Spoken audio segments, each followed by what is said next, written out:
I'll be good. And in the meantime, what's going on, everybody? Great to be here. I know Monday night you're looking for me because you didn't listen last time. I said there was no Monday night call. That's all good. Anyways, so here we are, and markets are thin and moving. Okay, they're moving pretty quickly, but just notice, as we talked about, that there would be no volume, and it continues to fall off. Now, again, it doesn't matter, why they're up or what's are up, but they're up. Okay, again, we are not volume traders. We are just simply, trading. And we knew that this is going to be a very slow week. Okay, and we'll see how it finishes. I wouldn't be surprised to see some heavy volume on Friday, the last day of the year. But again, nothing surprises me in general. But basically, we've got a straight up shot in the S&P, whereas the Russell is kind of flat and stagnant, and the Dow is kind of going up with the S&P, not quite as fast, but with it. And the NASDAQ, similar. So listen, you've got a mixture. And if you're new, this is just a pregame. Nothing has started yet. This is just my little pregame, my pregame before the game. And of course, if you want the pregame, you have to ask for it. I will send the recording of the pregame by request. But when you look at the markets, I mean, you can see that they're really in just more wide sweeping consolidation, which sucks anyways. That's never a good pattern for us, especially. You get these moves up and down and sideways, but yet they don't go anywhere. And of course, when you're trading the trend, which is what we do for our trading, we need it to go somewhere. Okay, and to continue to get reversed at tops and bottoms, okay, is a pain in the what. Okay, but that's part of trading as well. Unfortunately, there's a lot of good and bad that comes along with money. Okay, and any of you who take risk for a living, okay, own businesses and things like that, there's always risk. Okay, I'm not talking about if you, a career professional. I'm talking about someone who has to maybe buy goods to sell. Those type of people are always taking risks because what if it doesn't sell? But this is what we do. In general, I mean, you're in a risk-taking business, which is why the rewards when they come are so good. And also, you're going to, in today we'll be talking about protection of your assets, okay, and how to compound your assets. Okay, so again, there's different styles, there's different models, there's different things that you do on a regular basis. Okay, but anytime that you can create wealth or create capital, there is some risk involved. Now, today's doesn't have a lot of risk. Today is virtually no risk type of trade. Okay, it doesn't mean that it's profit, but there's no risk. There's no real risk to it. Okay, but again, the markets themselves will determine, where we're at and what we're going to do. And again, that goes for any market. You can pick any symbol you want. Okay, and the same pattern will apply. Okay, here's the Canadian dollar, just in a downtrend. Okay, consolidating. Now, again, it doesn't matter what you're looking at. They're all going to be. Here's crude oil, just in a solid uptrend, out of consolidation, bang, and moving higher. So this is what you have to remember always, is that the market, the phases of the market, right? Okay, this is what we look at, are the different phases that show up on a regular basis. Okay, it's about recognizing those different phases that show up on a regular basis. Okay, and again, it's something that you have to learn to recognize. It's something that you have to learn to understand, because it will benefit your trading no matter what. Okay, you will always get benefit if you learn and understand the phases. Okay. So, because everything trades in the same fashion. Okay. It looks like, for example, platinum looks like it found the bottom.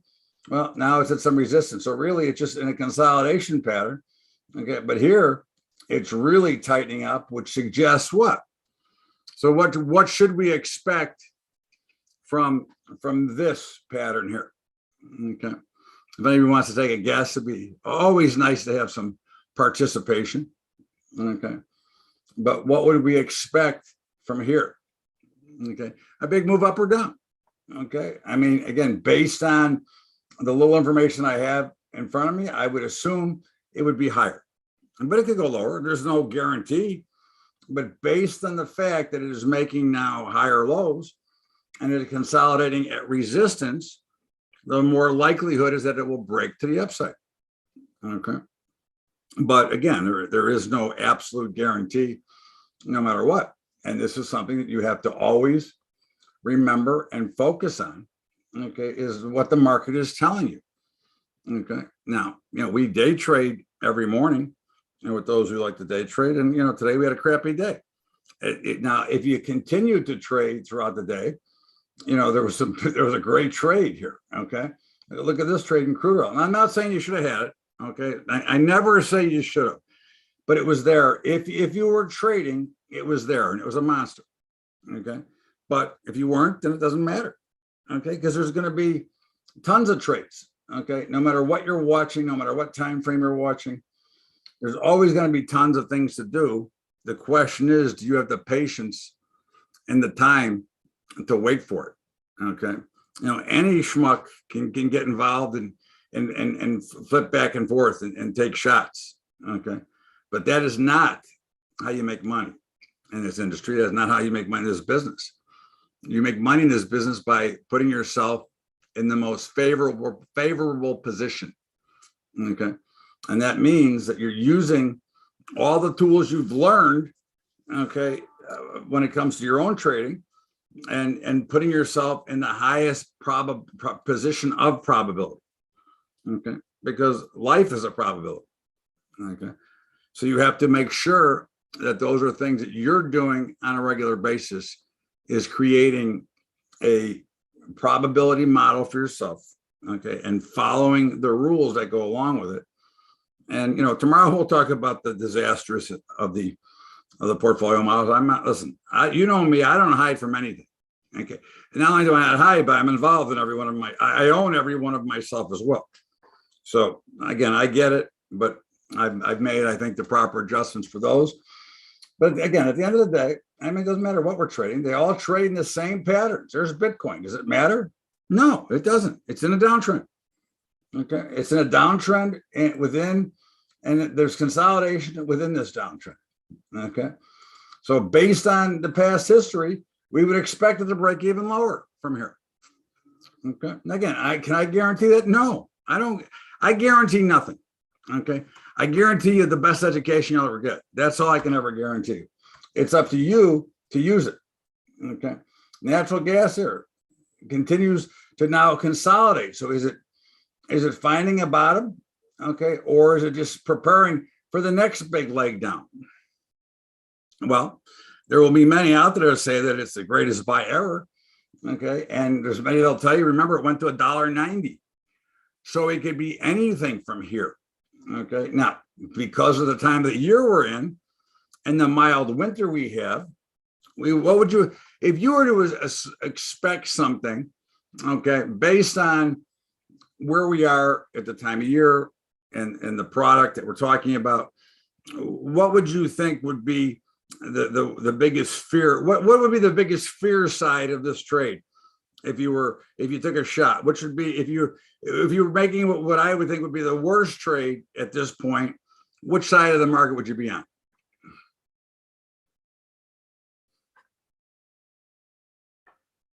Okay.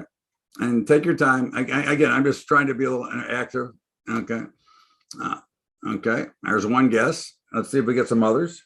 Again, this is only the pregame. If you're new, I do this before all my calls. I just kind of come and hang out. Okay. Anybody else care to take a guess? It'd be lovely to see if somebody would be happy. I'd love, again, I love more interaction in the business. It makes it better for everybody. It makes it learning. So I've got multiple guesses on both sides. Okay. And the worst side, in my opinion, again, doesn't make me right, but in my opinion, we are short, but I would not be looking to short now. Okay. Although based on the pattern, based on the algorithm, the short side is correct. But remember, we've been short since over $6. Okay. We've basically cut that by 50%. Okay. Now you're in the winter time and we've had an extremely mild winter. And typically the natural gas producers don't have enough supply if something should go wrong and suddenly we get a cold snap. And again, I'm not predicting it and I'm not going to fight what the trend is. But if I were concerned, I'd be more concerned being short now than long now. Okay. What does that mean? It doesn't mean anything. It's just an opinion, but it's something that when I watch, certain products that have other effects that show up. Now, basically, what natural gas is telling us is that the weather should be mild, and the winter is going to be mild for a while. Because remember, in today's world of information, okay, if there was any prediction of bad weather, that gas would be spiking. Okay, it's no longer they no longer react after the news; they are reacting to what is supposed to be the news. And that goes into every report you get, okay, with the exception of ISM services, ISM manufacturing, which is a private number. But any government number or anything else that you will see or read, we never know how accurate those are to begin with, because, does the government know how to count? And based on the way they keep a budget, I'd have to say no. And I'm not just talking about this administration, I'm talking about every administration in my lifetime. Okay. So it's just that they would keep spending more than we have. I mean, why they don't have to live on a budget? Why they don't have to be on a budget like we do? I don't know. I've never been able to figure that out. But at the end of the day, so when I look at certain things, it's like, when with commodities, especially, okay, commodities, if you trade them, which we do, but if you don't trade them, but if you do trade them, there are certain prices in which I'd be a buyer almost blind. Okay. Corn at around $3, I would be a buyer almost blind without even thinking about it. Okay. And, I might be short in my portfolio, but I might be buying some to put in my own private bins. Okay. Oil, when it was at, $10, $11, $12, okay, it was like an automatic. Okay. Any of those things that get so cheap that are consumable goods, they're going to get used up at some point. And there's going to be a shortage at some point, and you're going to get higher prices. The gamble is well worth the trade. Okay. Now we're not at that point right now with anything. So there's nothing really to say, but stocks and commodities are different because stocks can go out of business. But unless we're going to stop eating or making clothing, or we have a new way to do things, soft commodities and other commodities like that are going to be needed. Okay. And if you understand the dynamics of the population, I'm 65. Okay. The population has doubled since I was born. Okay. And, we haven't created, much more supply. The only thing we can do better now is we can do it faster and better. Okay.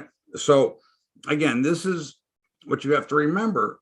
Okay. Is that in a commodity, it's not going to zero. The oil to zero or below zero was actually something that was easy to identify was going to happen.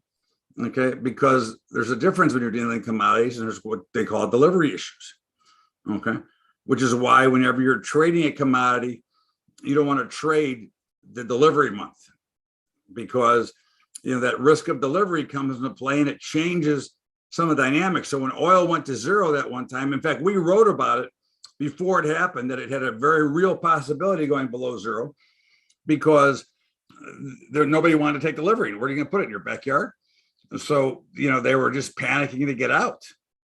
But at the end of the day, there's a huge difference in understanding value. But of course, if you're a commodity provider or a grower, okay, you don't want to accumulate more like we do when we're owning stock.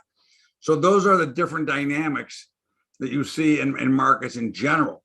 Okay. And again, if you've just tuned in, this is just a pregame. I haven't started yet. We'll start it at 5 o'clock sharp. Okay. If you want the pregame, you got to email me at bubbatrading.com. I will be happy to send it to you. But again, so when you're looking at products, it doesn't really matter. Gold is nothing but a hard asset commodity. Okay. And what's it doing? It's in consolidation. What's it doing? It looks like, we reversed this morning. We reversed when it was down around 1795 or so. It looks like it's starting to move higher again, but it has not. Many would have thought that because of the interest rates and because of what's going on in the economy, that gold would have jumped much further. Okay. And why hasn't it jumped? Because the fact of the matter is that interest rates are too low. Nominal rates are still below zero. Okay. We're still operating at a negative rate, even though you see a published rate of X. Okay. So there is no real need for gold to go higher. Gold is going to be a hard asset commodity. Okay. That will be something else. I'm a buyer. I'm a fan. I'm an owner of physical metals. Okay. But I'm not, a paper gold, I will trade either side. Okay. But my physical, I'm going to hold on until like I said, I've told you before, when I die, my kids will sell it. Okay. Because I own physical metals, because I think that they're a good investment. And I think at some point they may be a currency again at some point. Okay. Think about that for a minute. You might see the need for them as a currency. Now, I'm not saying listen, I don't preach doom and gloom. Okay. But it's a very real possibility with what's going on in the currency market, with the dollars and with everything else that we do. It makes it a very real possibility that someday you might need an alternative currency to wherever the currency is that you own now. If you're American and own American dollars, if you're from the UK and you've got euro currency, or if you're from Japan, the yen, any of the currencies that you see, okay, because they're so overly manipulated by governments, okay, it means that basically they are devaluing your assets as you sit there and watch. Okay. In other words, we have taxation without representation. Okay. So at some point you may need a gold or a silver or a platinum as a currency. Someday the crypto world is real. Okay. Now again, it isn't a main currency yet, but it is certainly a main currency in the world of the libertarian, in the world of the youth, of young people. Why?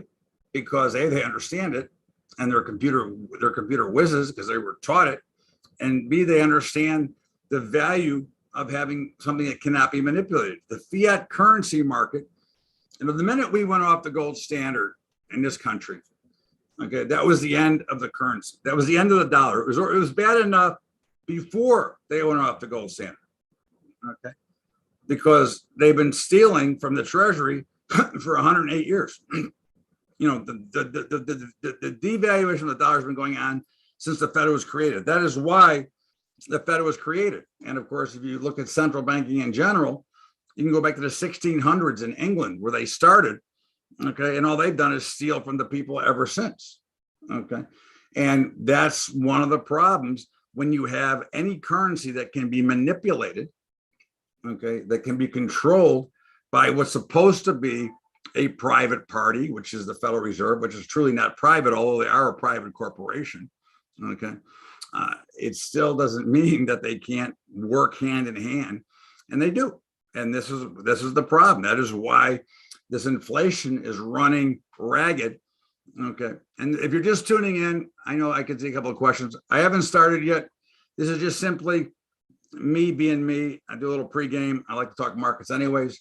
So So again, you have these concerns always. Now, one of the problems is that, many of us are too lazy to vote. Many of us are too lazy to do anything about it. Okay, because again, we live in our own little cocoon.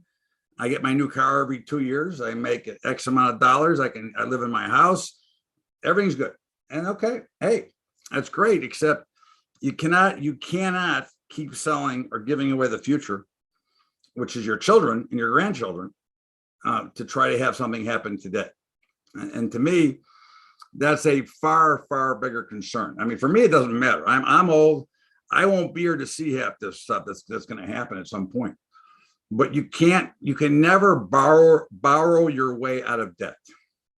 Has anybody here ever tried to borrow money because they were so deep in debt and paid high interest rates? Okay. Again, you don't have to say you have. I know many of you have. Okay. You never get out. It's like the never ending cycle. Okay. So again, right now we have a market that is being built on. Is it being built on strong fundamentals? Okay. Or is it being built on cheap money? Think about it from that perspective. Now, again, I don't predict markets. I mean, what I think about markets in the long run, in the long haul, they're going to go higher. Okay. Go up 8%. But at the end of the day, okay, why are they up so crazily now? Okay. Why do we have such a big this year? Is it truly strong fundamentals, or are a couple of companies driving it, or is it the cheap money? Okay. Well, we can kind of guess what it is. Okay. There's, as they say, Tina, there is no place else to go. Or there is no alternative, to be exact. But think about it. Okay. You're going to put your money in the bank at 0.5%? Okay. No, probably not. Okay. Where are you going to go? Are you going to put it in bonds at 1% or 2%? Probably not. So the only place to get yield for your dollars is to go into equities. So the inflation cycle, and this is, look, at some point, there's two alternatives to slow the inflation. Okay. Two. One is to raise interest rates, which would kill the economy, because we're already very much on thin ice to begin with. And the other is to reopening up the shale and fracking and bring oil prices back down to where they belong, not at $80 a barrel. Okay, which they won't do. So the only alternative will probably be the Fed will raise rates and they'll destroy everybody. And we're going to end up in another situation. And again, I'm not saying when this is going to happen. I have no idea. Okay, so I don't want anybody to think that I'm predicting when. I'm just saying that it's inevitable that the market collapse is coming because there's too much money over leveraged out there. If you've ever heard of, if you know what fractional banking is, okay, which is basically just a fancy word of saying that the banks are allowed to print money as well as the Federal Reserve. Okay, now they don't print anymore, but to create money out of nothing. Okay, how does that work? Well, when you have the legal right to loan out $10 for every $1 you have on deposit, okay, and then that already creates new money, okay, because you're creating 10 times the leverage to what you have. And then when the Federal Reserve lifts those restrictions and says, lend out whatever you want, because we'll bail you out if you go bust, which is what happened in 2008, okay, it gets much more serious. And this is why, even though you're making more money, I would beg to differ that you're probably not living better today than you were 35 or 40 years ago, okay, and making a lot less money. I would say that the cost of living has gone up faster than the amount of your salary, almost no matter what you've made, unless you won the lottery. But again, like I said, it doesn't matter. Markets are markets. And the worst place you can what is the worst asset you can hold on to? Okay. And this is just a pregame. So if you're new to the call, I haven't started anything yet. I'm just BSing right now. But what, in your opinion, and I'd like to get some comments there, what is the worst position you can be holding right now?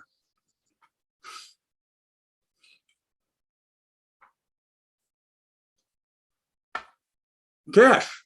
Of course. Why? because cash continues to get devalued. Okay, because your dollars are going away as we sit here.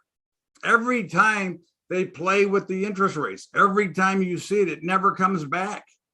Okay, you have this, and maybe someday somebody will explain this to me, and I cringe every time I'm doing RFD TV. I cringe when one of their announcers always wants to go back to the dollar, because it means nothing. But the theory behind it is that the lower dollar creates more exports. Like, okay, great, but what does that mean for real money? Okay, if somebody can explain it to me, I'd be the happiest guy in America. But to me, it makes no logical sense that I can sell more at a loss, okay, or sell less at a profit. That logically never made sense to me, ever. And I don't know that anybody could ever explain it to me that would make sense, okay? But in the meantime, that's what they want you to believe, okay? And so are the assets climbing because of the cheap money and the inflation, or are they climbing because they should be? Well, I think we're going to find out that actually, if we looked at the big picture of the markets, very few stocks are higher. Many are higher, but very few are actually higher. More of them are up because the few are guiding the indexes. Okay, and that's one thing we have to remember as well, that the few lead the indexes. Okay, it's not, if you know what you're trying to do, and if you're trying to create higher pricing, then what happens in markets is, if you know what stocks to pinpoint that create the biggest weighting on an index, you can actually artificially push those stocks higher for that reason. Okay, so if you're trying to create a higher market to give the calm of things are okay, then you can pinpoint certain stocks because they're all weighted to an exchange in which they traded. Okay, so, and that is very common and very much often happens on the triple witching expiration cycles. Okay, those are pointed to drive the cash indexes. Okay, but in the meantime, this is not something you needed to know. I just, you know me, I'm unscripted all the time.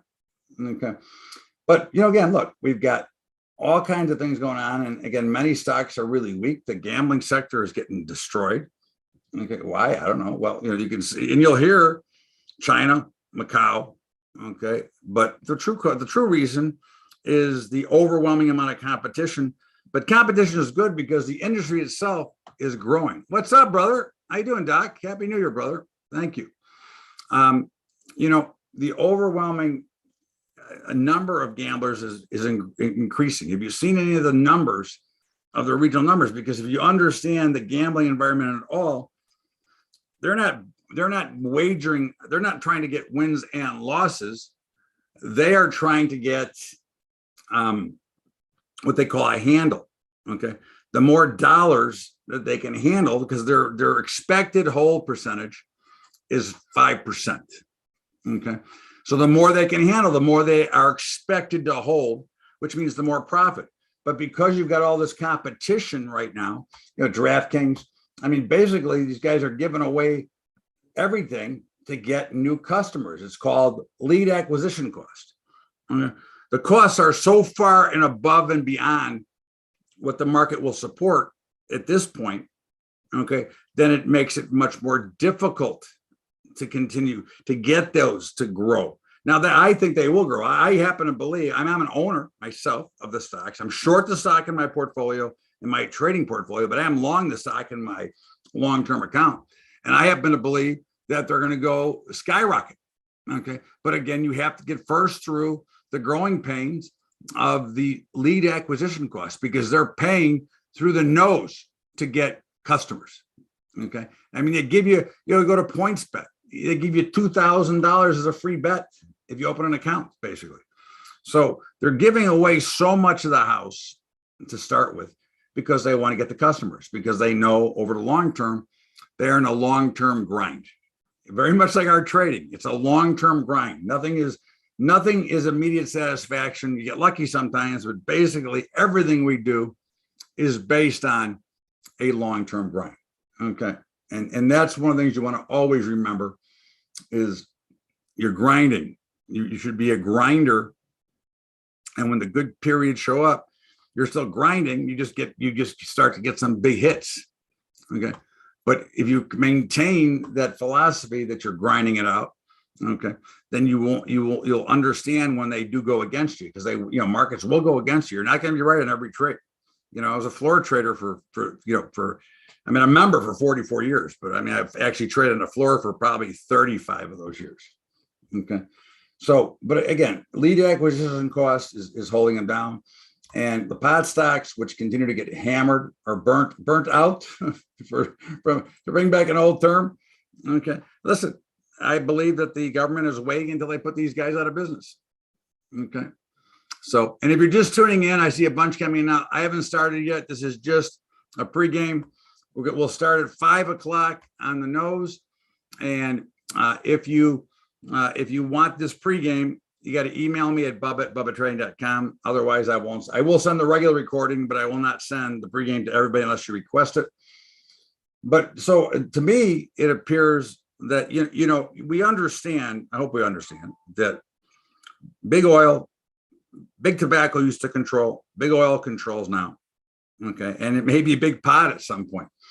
And the big guys always get the advantage and the help from government, okay, to create their stuff. Like when big tobacco, when they started to, if most of you might not be old enough to remember all this, but tobacco didn't just go out of business. It's still not out of business, but they just didn't stop. First, they stopped advertising. Okay. Then they stopped print advertising. First, they had media advertising, then print, and then no longer in the movies, basically, although there's still a few. But if you go back and look at some of the old movies, everybody smoked. Okay. Bubba's Mail Cow, it's just free game sessions. It's generally better. Doc, I love you, Doc. You're my man.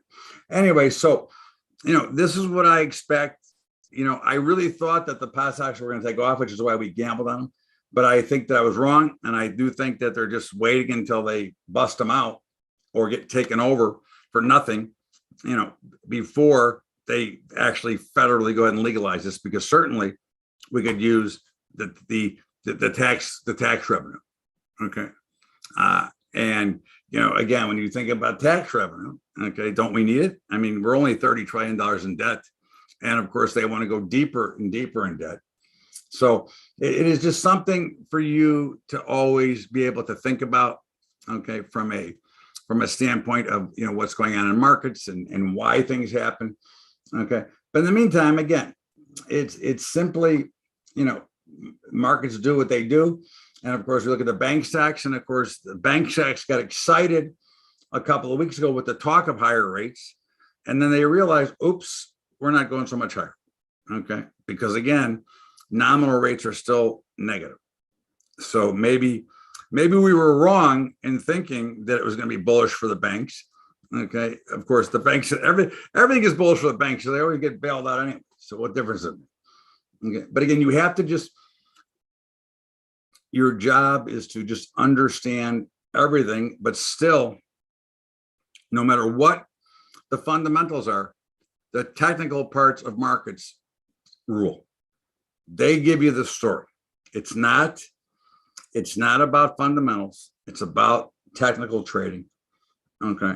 And then once you're in, and when we get into the hedging, we'll get more into that, but once you're in, you're in. Okay.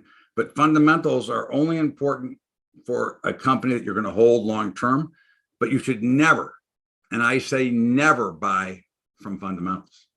Okay. Fundamentals mean nothing to what you do, especially when you're trying to buy. Okay.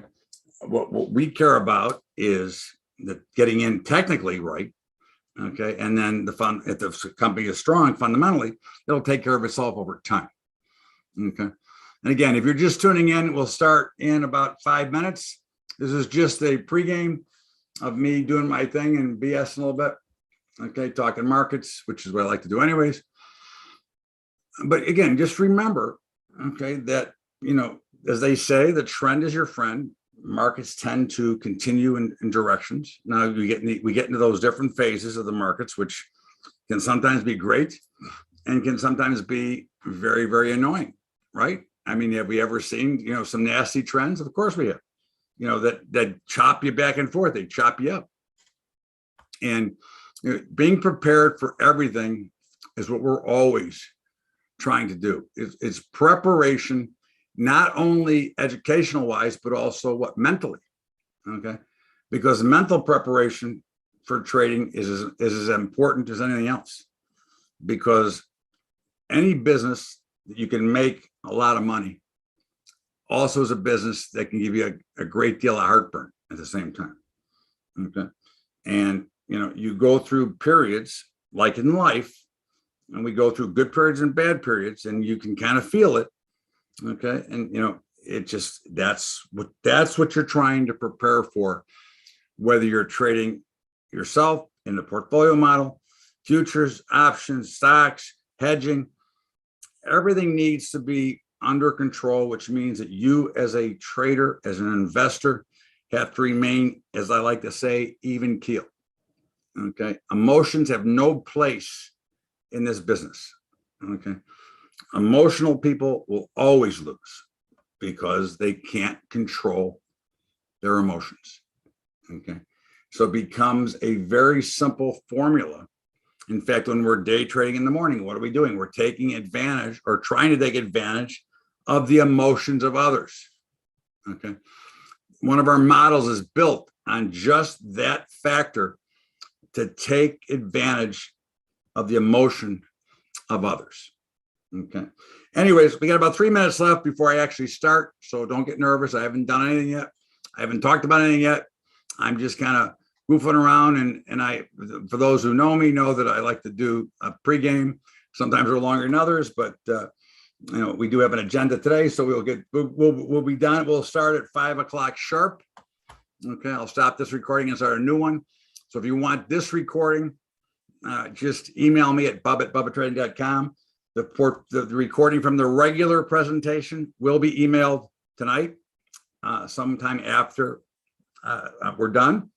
So you'll get that. But if you want the pregame part, that's up to you. And you can certainly just email me and get it. But again, so as we watch, you can see that markets go in trends. You get downtrends, you get uptrends. I mean, let's just see, Apple, solid uptrend. I mean, if you look at Apple and you look at Goldman Sachs, it's like you turn it upside down. Okay. So again, that's what you're watching. That's what you're watching in markets, because all markets do the same things over and over again. And it doesn't matter what it is. They all trade the same way. Okay. They may trade there from different levels, but they all go through the phases of the market. They all go through uptrends and downtrends. And it doesn't matter whether it's a soybean, whether it's coffee, whether it's Apple, whether it's Tilray, they're all the same thing. Nothing changes in the actual market itself. Your pregame is always real and spectacular. Thank you. Okay. All right. Let me stop this recording because I got to get ready for the other one. Hold on. I'm not going anywhere. I just got to stop the recording. Stop. Yeah. My girlfriend will talk to me for a minute. Thank you, darling. Okay. And let's get ready for the main show.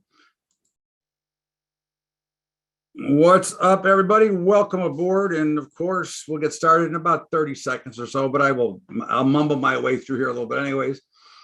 What's going on? Of course, my title, Hedging Your Portfolio, hedge when you can, not when you must or when you have to. And think about it. Okay. When do most people look for protection? It's, the example I use the most often is the horses down the street and now you're putting a fence up. Okay. You have to be prepared for markets at all times. Again, we do not predict markets. I don't know when the market's going to collapse. I know it will. I mean, history tells us that it will collapse at some point. History tells us that we will once again see a big meltdown. But history also tells us that the market will be higher after that date at some point as well. But again, we don't want to panic. We don't want to get nervous. I'm not going to sell you or teach you unfair. I'm going to give you real facts. Okay, that's what this is about. It's about real facts. And of course, turn those machines back on. If you saw Trading Places, that was actually that pit scene was actually legitimate from the pit itself. That was kind of the pit I traded in. Okay. Anyways, before I can go any farther, I got to give you the disclaimer. Okay.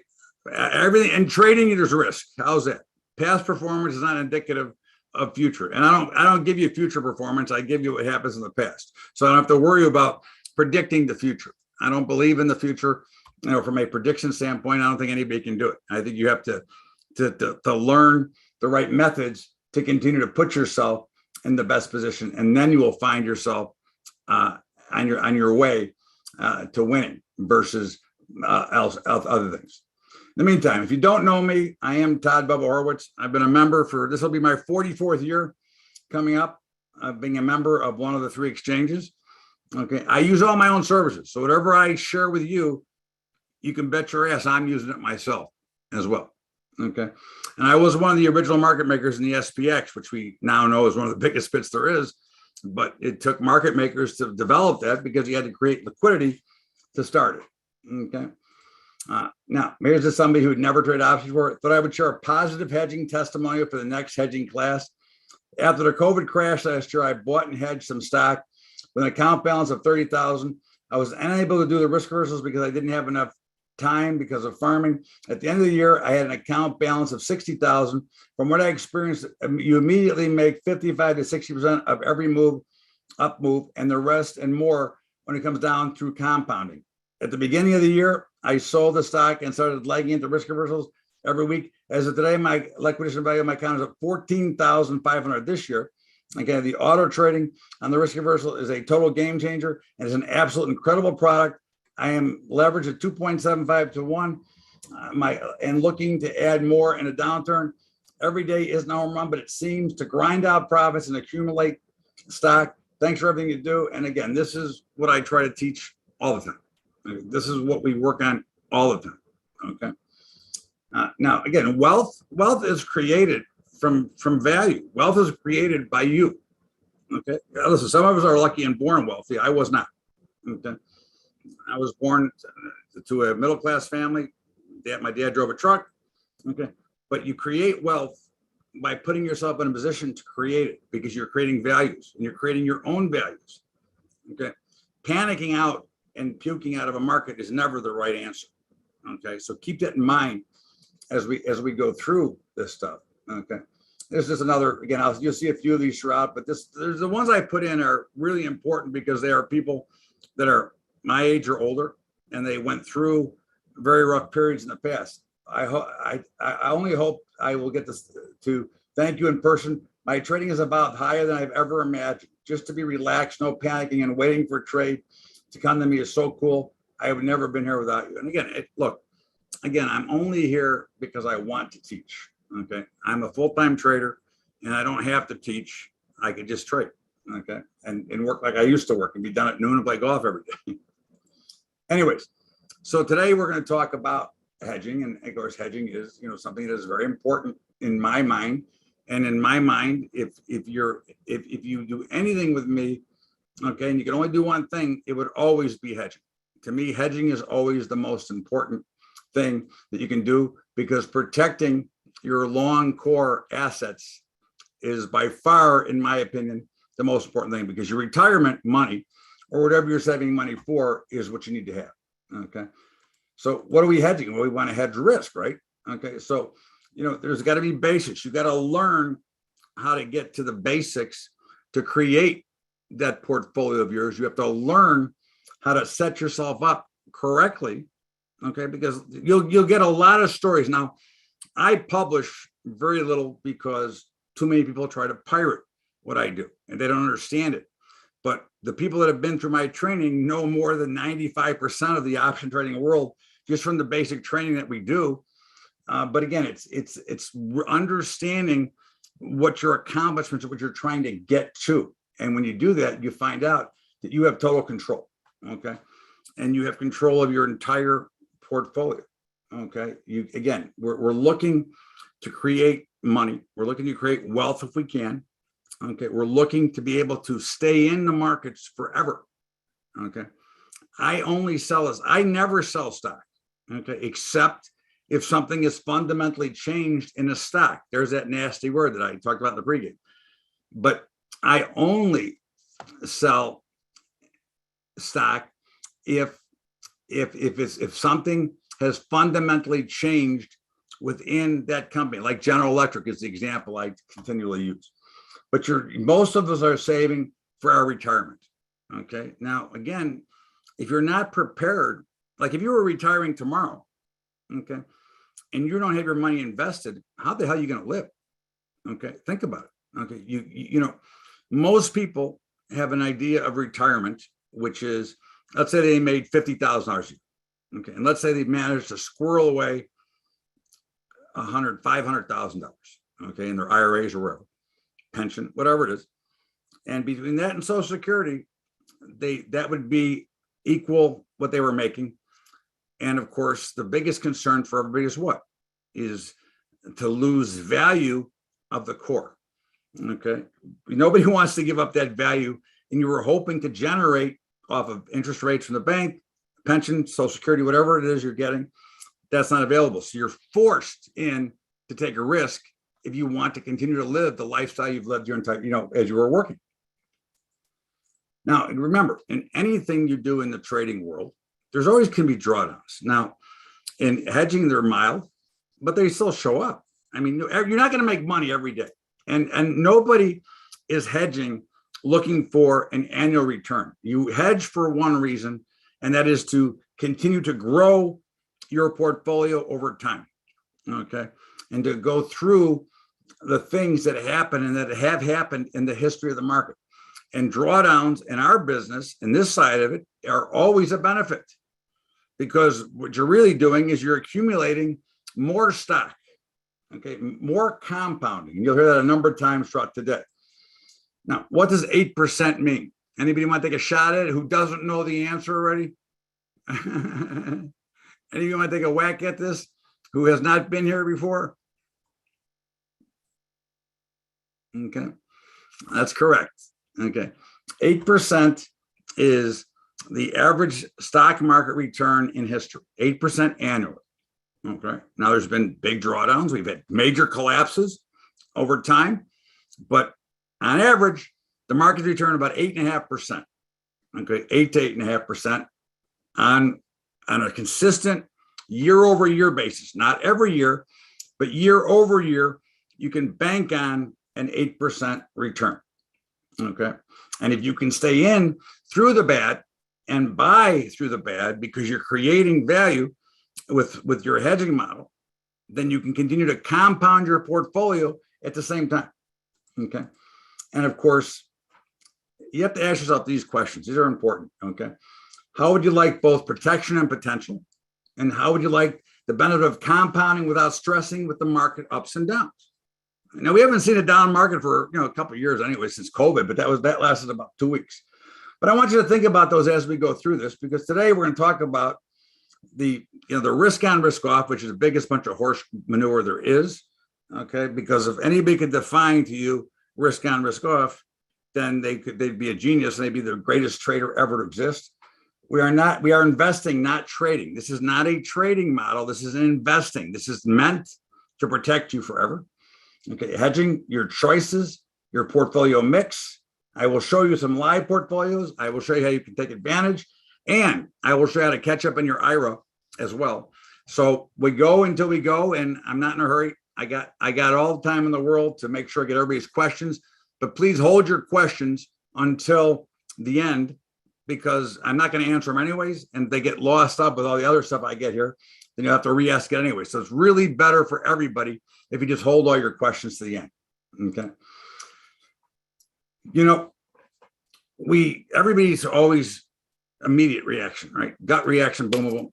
Look, you can never accept a short-term solution to a long-term problem. Investing is a long-term problem. Okay. Now, you don't have to answer, but how many of you have ever panicked out of your portfolio? How many of you puked out in 08 or 09 and are still waiting to get back in? Now, I know what the numbers are. I can tell you how many people it is just by the percentage, but it doesn't matter. Okay. The point is that you've done it. Okay. The majority of the population has done it. because you can't take the pressure.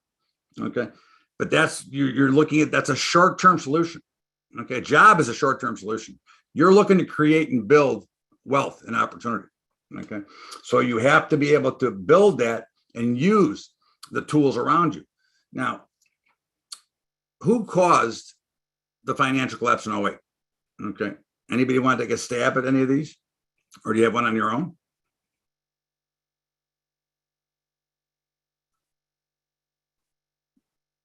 You did in 87. I remember 87. I was on the floor. Okay. Okay. Banks. Okay. Good guess. PMI companies. Good guess. Both wrong, but good guesses. Okay. You caused the collapse. Everybody here who panicked and puked caused the collapse. Okay. The collapse was not caused by anything but pure panic from traders and investors who couldn't take the pressure of holding. Okay. We can blame it anywhere we want, but the real fact is you are your own worst enemy, and you are the one that dumped and sold out when the Dow got down to 66, which is now almost 40,000. Okay. Remember that. You are your own worst enemy. You must look in the mirror the next time you want to puke. Okay. Look in the mirror first before, and take a deep breath before you do anything. Because if you don't hedge and you don't become a member, please, I'm begging you, don't ever sell out of panic again. Okay. Again, that's the worst out of all the choices you can make. That's the worst one. Okay. So the risk on, risk off. Look, why is there risk on, risk off trades? It's for advisors and brokers to keep you in the market, because that is when they make their money. Okay. It's that simple. The brokers keep you in the market. So because that's where they make their money. That's where they get their commissions from. Okay. If you're sitting in cash, they don't get paid. Okay. So they're going to continue to churn out the risk on, risk off. If anybody knew the right time, you would never have a losing trade. So don't buy into the BS of risk on, risk off. It is BS, but that is, of course, why 90% of people lose money in stocks, because they don't understand where they're going or what they're trying to get done. Okay. You're buying and you're investing, which is not short term. Investing, by its very nature, is long term. Okay. And if you've ever heard the story, and we've all heard them somewhere, you may not remember them, but the janitor or the engineer, what they call him, sanitary engineer, who died and left $10 million to his cat, and he never made more than $30,000 a year. Well, how do you think he made that money? He made it compounded. Okay, his portfolio, because he didn't sell. Okay, you know, when you talk about trading versus investing, they both have an equal villain. Okay, amateur traders want to be right. Pro traders want to make money. Okay, it's been that way, you know, from the day I started in 1980. Okay, on the floor to today it's still the same. Okay, amateurs want to be right. Okay, they don't care what cost, they want to be right. And pros, we just want to make money. I'm not interested in being right. I'm interested in getting paid. Okay, but should you invest in fixed income? Because we've all been taught that, right? Okay, if you're 65 years old, you have 65% in fixed income, you have 35% in stocks, whatever the numbers are. Okay, I say BS. I say no. I own none. I own no bonds. I own no fixed income. Okay. I am 100% invested in the United States, well, some other markets, but basically the United States stock market. Okay. Because I'm hedged. So I've created my own bonds. I don't need bonds for protection. I don't need the myths that you'll see shortly, because we know that, look at the market. And I'm going to actually show you a live picture. Hold on. Let me just pull this up. I didn't anticipate doing this, but I'm going to do it. How's it? Okay, let me just get what I want. Okay, and I'm going to show it to you right now on the fly. Okay, so if we take a look at the Dow, okay, let's go back to the Dow. I think this will take us back to about 1900.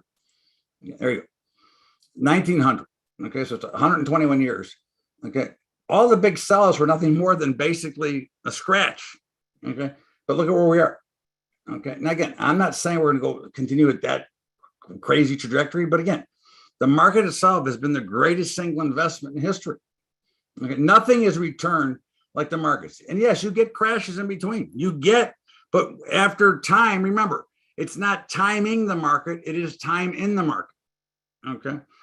And when you get yourself in a tizzy that you think you have to, try to time the market, get in, get out, you're making a mistake.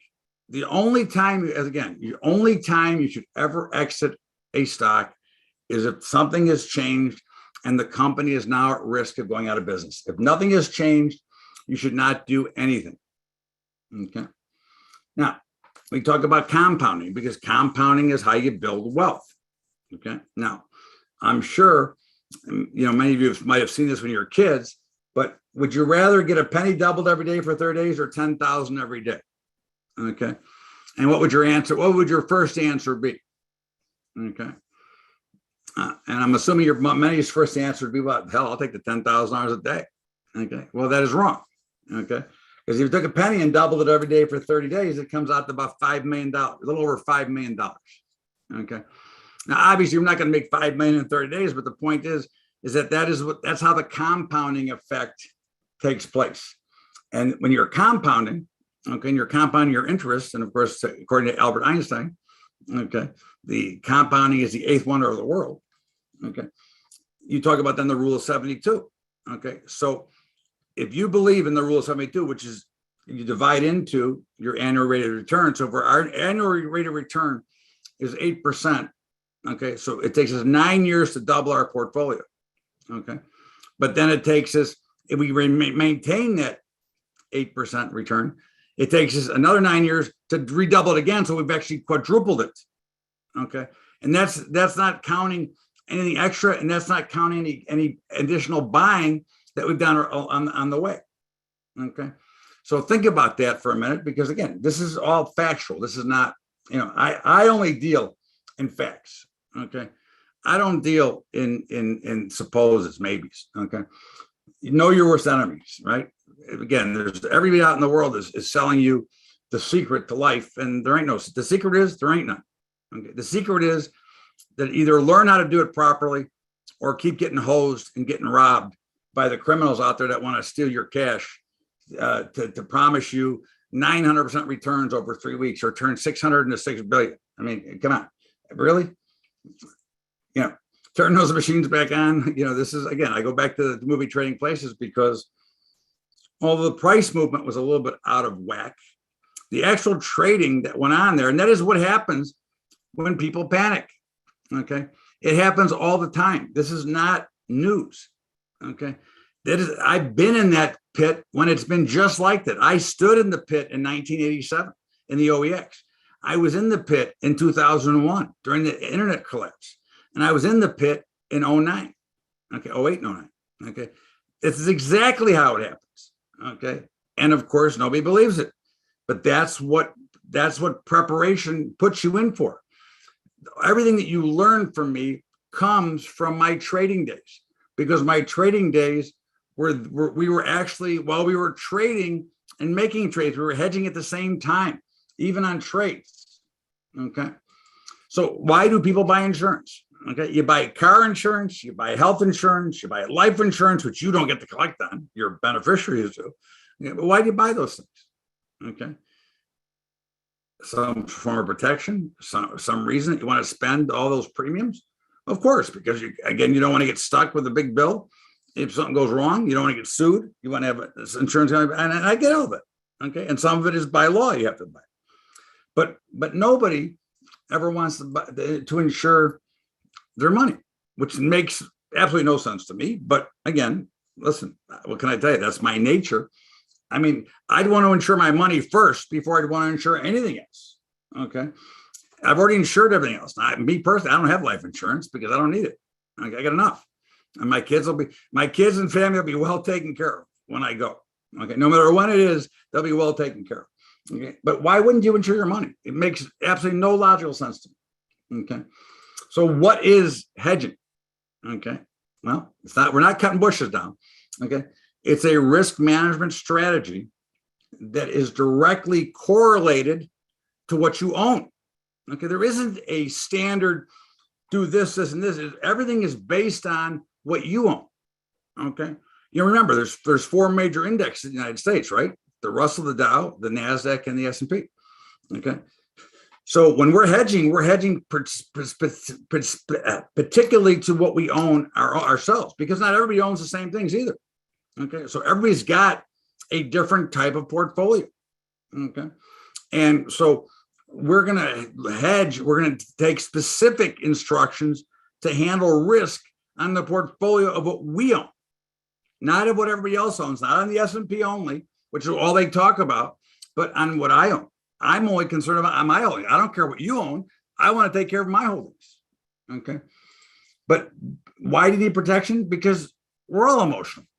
Okay. I don't get too emotional. I've never once gotten emotional on a trading floor. Okay. Because if you do, they eat you alive. Okay. But you got to get rid of emotions. You can't fear or panic sell. And I'm telling you this again, whether or not you become a member or not, I don't care. But please, the next time you feel the urge to panic or puke and sell something that you might not want to sell, I urge you to take a deep breath. You will get better and you won't get much worse. Because if you're reaching that point that you want to get out, I guarantee you there's so many others that they're thinking the same thing, that you will benefit, because at some point it will find equilibrium and a bottom and reverse out and give you a better chance to sell higher if you indeed really want to sell. But our goal is to keep our long-term portfolio intact. Okay. The truth is, I can't remember the last time I sold a stock. Okay. You want to create additional yield to your portfolio, which we can also do. Okay. So you never accept that short-term solution. And when you sell, that's a short-term solution. That's a solution made from panic. That's a solution made from fear. Okay. That has nothing to do with actual markets. Okay. But many of the myths that we've heard out there for years, because again, this whole school system, our whole education system for as long as I've been alive has been crap. Okay. And it's only getting worse. Okay. Because they don't teach true how to take care of money or true finance. They teach whatever the teacher knows what to teach. And it is never good, which is why I actually built a financial literacy program, which I donate to the high schools. Of course, trying to get them to even take it for free is another story, but I'll get into that another day. Diversification, okay. But how about in 08, 09, when if you were diversified, how were you? You were getting creamed. It didn't matter. Covered calls, the worst strategy known to mankind. Okay. Now, 40 years ago, it wasn't as bad. But in today's world, with the tools that are available, you're just thinking about this point. Okay. And for those of you who might sell covered calls and may not become members, here's a little tip. Okay. Why give up your upside potential for no protection of the downside? What if you sell a call for $3? You got $3 protection on a $100 stock. Okay. And what if the stock goes to 50? Okay.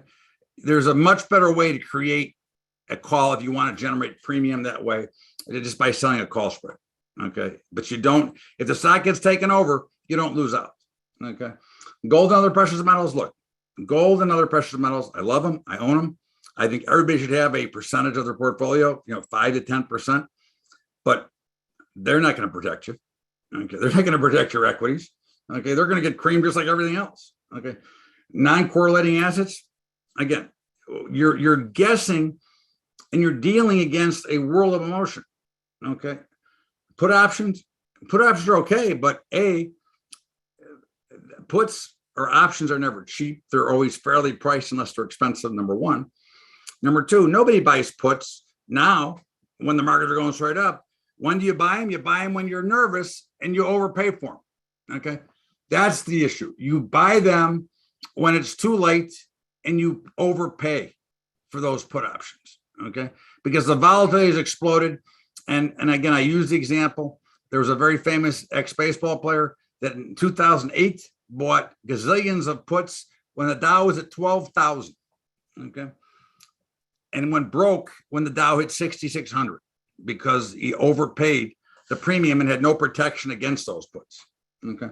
Stop losses, bad. Again, stop losses are for one purpose. If you're a short-term trader, okay, if you're day trader. And dividends, look, your yield might go up, but what does that mean? If you got a stock that's yielding 5% today and the yield goes to 10% tomorrow, what does that mean happen? The stock got cut in half. So that as much as the TV pundit jackasses tell you, well, the stock market's yielding 3.5%, the 10 years only at 1.5%. There's a big difference. Okay. If you buy a 10-year note, that's guaranteed by the full faith and credit. Now, I'm not such a big fan of the full faith and credit of the United States government, but that is guaranteed. You will get your principal back. In the stock market, you're not necessarily going to get your principal back. Your yield might go higher, but you could take a big haircut on your value. Okay. Or you can hope and pray. Those are the choices that many take. Now, again, it's your time to make smarter choices. Okay. And smarter choices investing are, what are you buying? Are you gambling when you buy to begin with? Are you over leveraging yourself where you can't take the heat anyways? And there's a whole bunch of things. And of course, if you look at your asset allocation, okay. Now, stocks, bonds, real estate, commodities. Well, again, out of that group there, the greatest single return on investment is the stock market. Okay. I own 0 bond. Well, I say I do have 1 bond left for my bar mitzvah in 19, when I gave bar mitzvah, I forgot already, 1970, I think. Okay. But I would never buy a bond. The only bonds I would ever play with are distressed bonds, like the Greek bonds, or New York when New York was going bankrupt, Puerto Rican, the investment stuff that's very high yield, high risk, high yield. Real estate, there's nothing wrong with real estate, but what's the problem with real estate? It's not liquid. Okay. I mean, I guess in my home in Vegas is liquid because I could flip it already, for 50% profit. Okay. But my house in Illinois is worthless. I can't even sell it. Okay. And commodities are a great trade, but again, they go up and down like yo-yos. They don't compound and they don't have to necessarily have value and they don't build value. Okay. But again, out of this, the greatest single investment is always the stock market. So why not figure out how to do that the best? It's great to be hedged. Thank you for all you do. Sincerely, Larry. Look, again, I get these every day, especially when there's a down move. Bubbles, look, everybody wants to call a bubble. Okay. And the fact is we do get bubbles. Okay. I mean, Alan Greenspan was the greatest bubble creator of our time in modern history because, when they started with this crap with the interest rate markets and really started going after it, he created the bubbles himself. Okay. Is Bitcoin a bubble? I don't know. It'll pop eventually. But the point is that we don't care. See, if we're hedged, it doesn't matter. Okay. But bubbles get created because, of course, markets run on fear and greed. Okay. And we can't be either fearful or greedy in hedging and protecting. We have to be automatic. Okay. And the biggest one that most of you will recognize might be the South Sea bubble, not because it's the South Sea bubble, but that was Sir Isaac Newton was in those days, which was the 1700s, was the equivalent of a billionaire. Okay. And he had gotten out and cashed in all his money and he couldn't take it. He had to get back in the market again, back in the bubble. And of course he died a pauper. Okay. And again, that's what greed will do to you. All right. And again, if you go back and look at all those major collapses in history, what was the best trade to make when the market collapsed? Okay. Any of you want to take a shot at that one? What was the best trade to make when the market collapsed?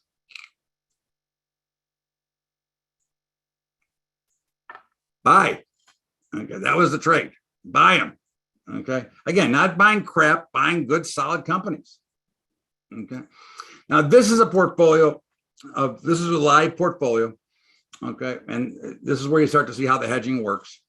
Now, we bought this portfolio in 2017 for $1.2 million. We took 250,000 and put it into 5 different ETFs. Okay, the diamonds, IWM, Qs, SPY, and TLT. Okay, the live portfolio was 1.25. Okay, the current value as of this is as of the other day, not April 24th, but anyways, is. Did I put the wrong slide here? Am I an idiot? Hold on. Oh, I'm comparing. I know what I'm doing. I'm sorry. I made a couple of changes. Okay. This is what it was April 24th. Okay. And this is what it is today. Here you go. As of December 26th. Okay. The unhedged, not bad. 100% return in 3 years, 4 years. That ain't bad. Okay. But our way, it's worth 5 million versus 2.5. Okay. Here you can see that the variance as they go, and again, what the real key is that we keep buying stock. Okay, every time the market goes down, okay, I'll use the number 3% because that's where we like to be.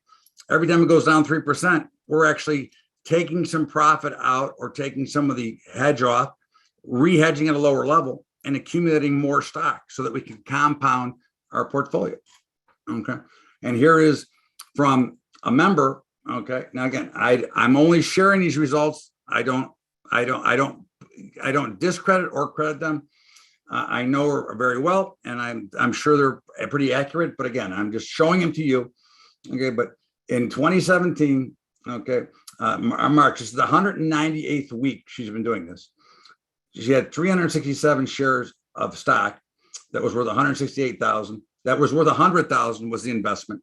Is now worth 168,000. Okay, hedged, it's worth 422,000. Okay, so you tell me. Okay, is it better to accumulate or is it better to panic out and get out all the time?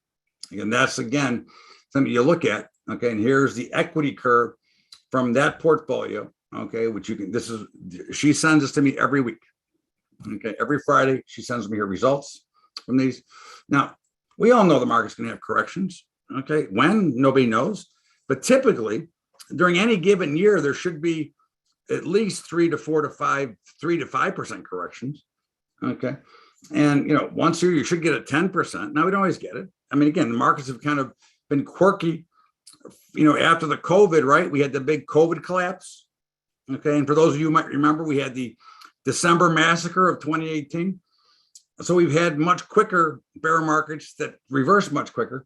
But through history, you see those types of movements. 5%, 3 to 4 times a year, 10% once a year, 15% about every 2 years, and a big 20% are every 3.5 to 4 years. And again, is that automatic? No, but isn't it better to be prepared for all those situations instead of wondering what to do next?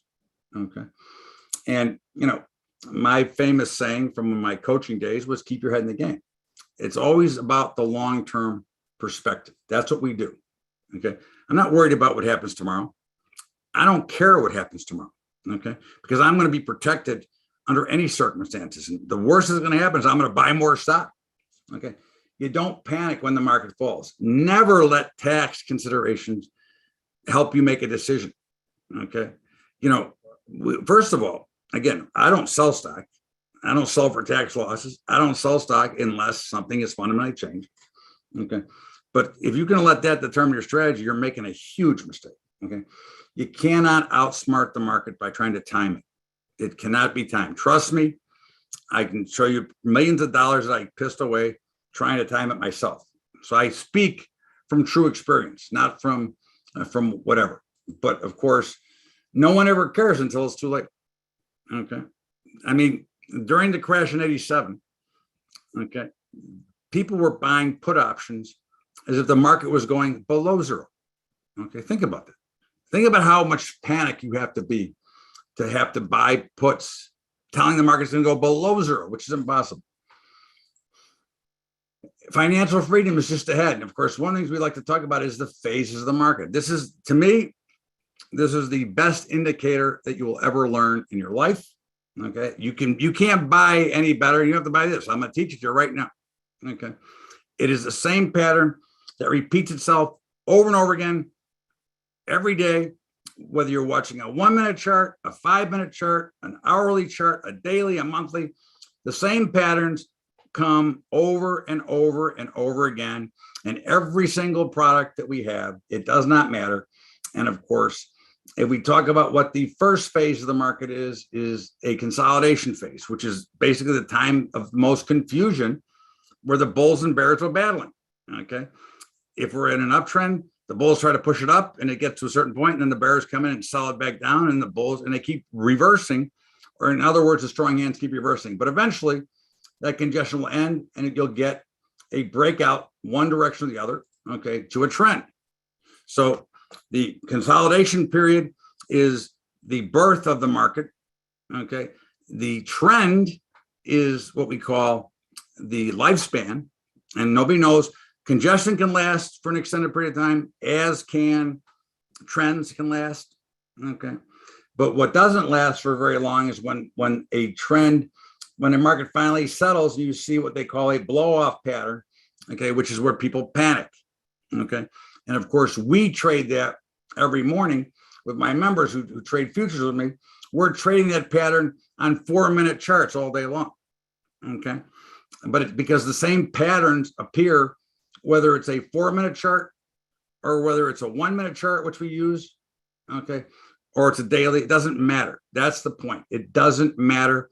The one thing we know for sure, okay, this market that we're in now is in an uptrend. And that trend will not change until the 1-minute starts trending higher, and then the 5-minute and the 10-minute, and it has to work its way back. That is known as universal price. Okay. But trust me, if you learn this, you will trade and invest much more fluently and much better over time. You're basically creating your own mutual fund out of the securities that you already own.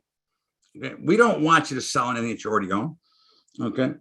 We're going to teach you how to hedge to individual stocks, to themselves, or beta weight your portfolio to create a mutual fund that you're going to hedge out of your portfolio.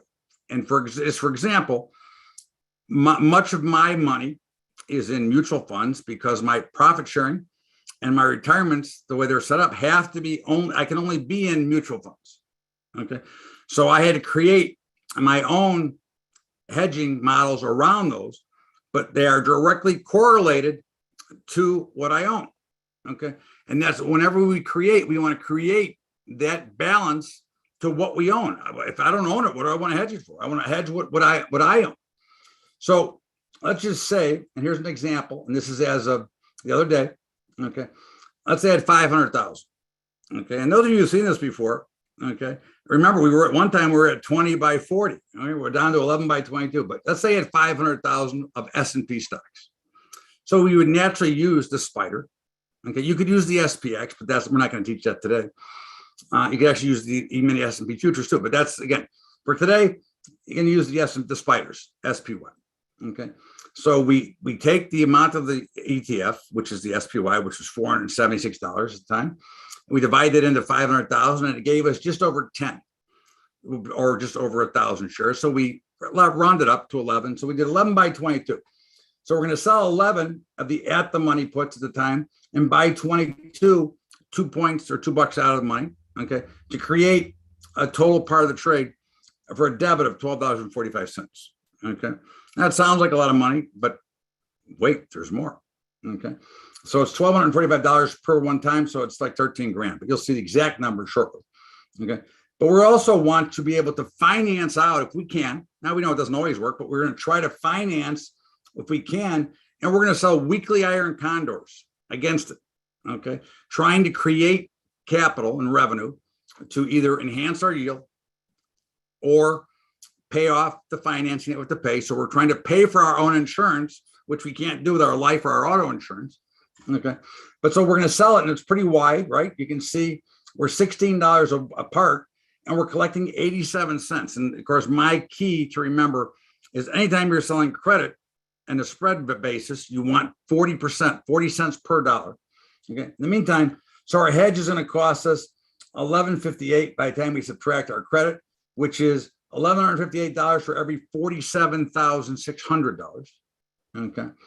And of course, this is what the trade looks like. Okay. So I'll do the 1 by 2.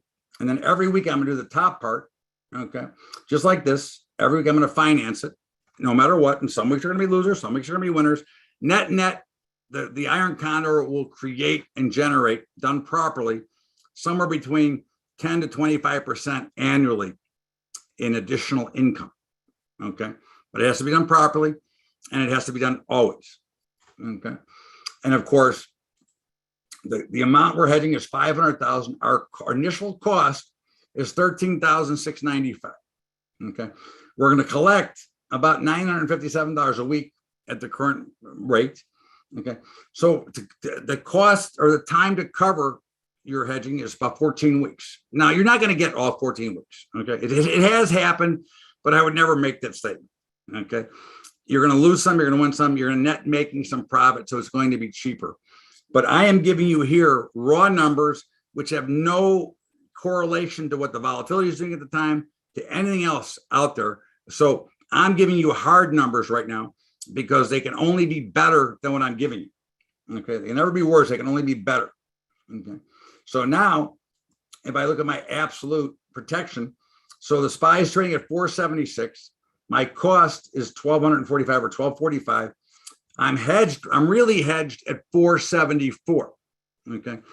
I sold the spread. I did it in a back ratio formation because I want to eliminate the time decay. Okay. That comes along with buying options. Okay.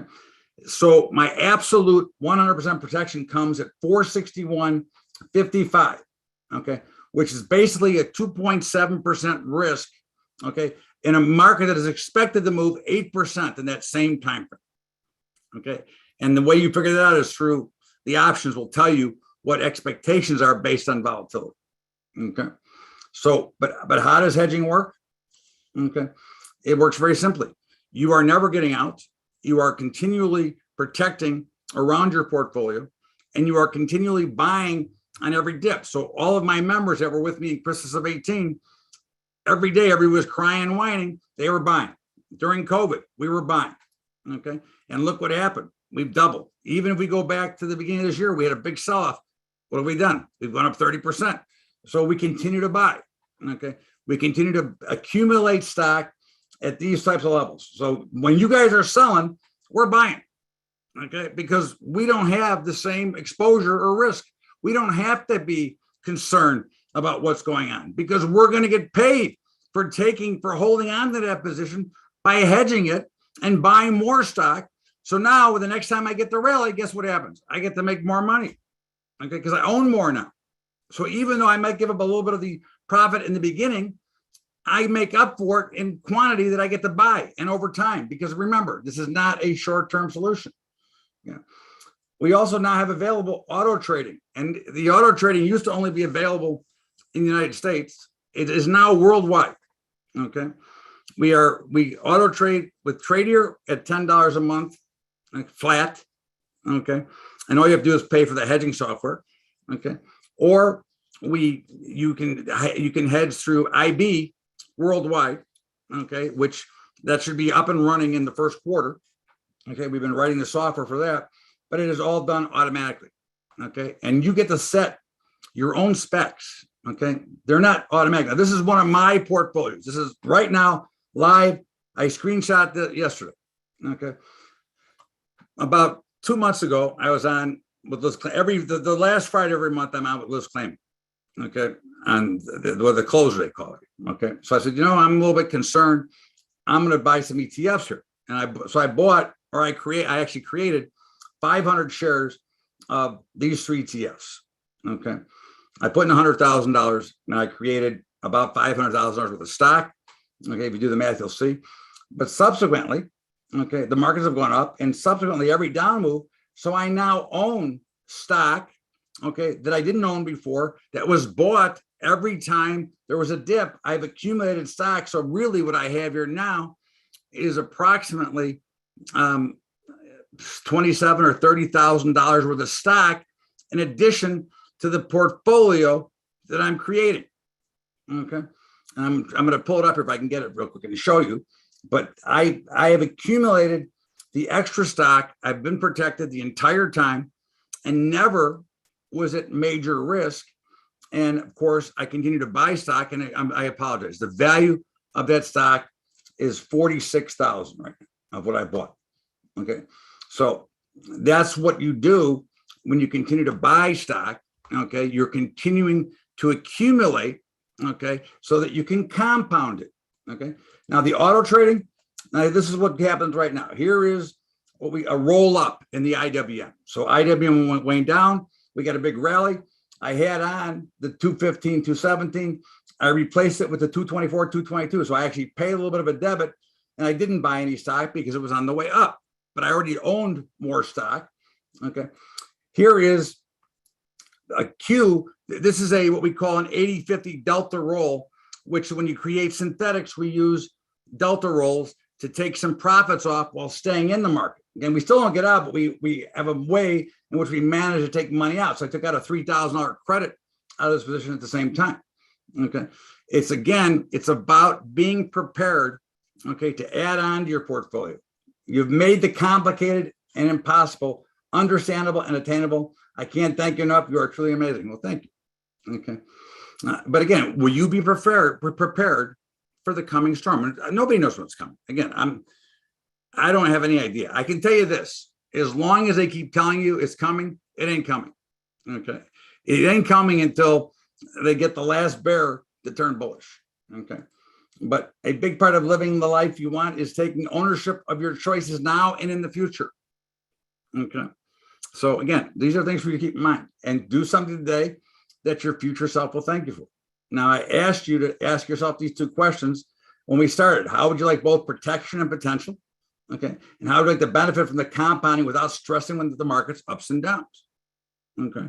And I'm going to make you an offer now, but don't go anywhere, because I'm going to show you the retirement catch up, the IRA, where many of us are behind. So we need to figure out a way to leverage up what we have, so we can make our portfolios bigger, so that we will be ready for retirement. So don't go anywhere. You get a debt for free either way. But here's what I'm offering today. The next class starts on January 11th, okay, which is 2 weeks from yesterday, right? Today's Wednesday. Yeah, 2 weeks from yesterday. Okay. You'll learn how to hedge, compound in your portfolio. It's an 8-week course, which you get lifetime membership to. Which that means is every time I do the course, you can come back again, okay, at no charge. Okay, you get to be, because markets are ever changing. Okay, and I urge people, listen, you don't have to come back every time, but when you see something changing, because I teach differently depending on what's going on in the market. Okay, it's the same exact concept, but for you to understand all the ins and outs of what happens. Okay, you have the access to automate if you choose to. Okay, you can hedge stocks themselves, which is a big bonus. I mean, I've got this portfolio here. I'm going to just back up for a minute. Okay, I'll show you another one of my portfolios. Okay, hold on 1 second. Okay, here is one of my portfolios. Okay, and these are all automated. That's why I can do it this way. Okay, but these are all hedged themselves.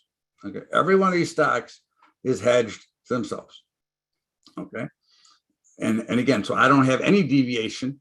I'm not doing any beta weighting. They are all hedged 100% to themselves. Okay, so I'm getting the exact action off the market. In the meantime, the course is normally $3,500. Today, it'll be $3,000. And with today, you'll get actually 4 free months of the hedging software. Okay, if you come on today. Okay, you get a webinar on building a trading plan. You get the Monday night strategy call.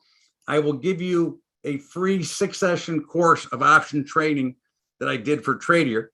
Okay, I will give you my 2 books I've written on options trading, and you'll get a recording of the seminar we just held in Vegas. We live stream it for our members. Okay, and if you want to take advantage of that today, it is bubbatrading.com/New Year. That is bubbatrading.com/New Year. Okay, no worries. You're all good. You can listen to the recording. You're a member already. It's okay.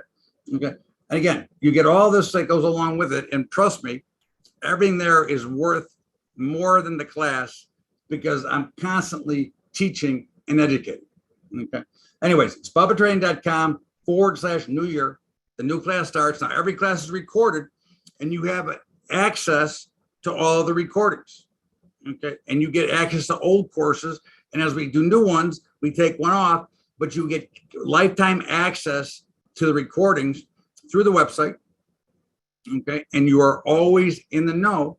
Okay. And you always get prepared for what happens next, because we continue to work on the model. Okay. From when I first started teaching this, actually 10 years ago, we couldn't do weekly options. We didn't have the short-term stuff we could do, but it has created a big bonus benefit. So anyways, it's bubbatrading.com/New Year.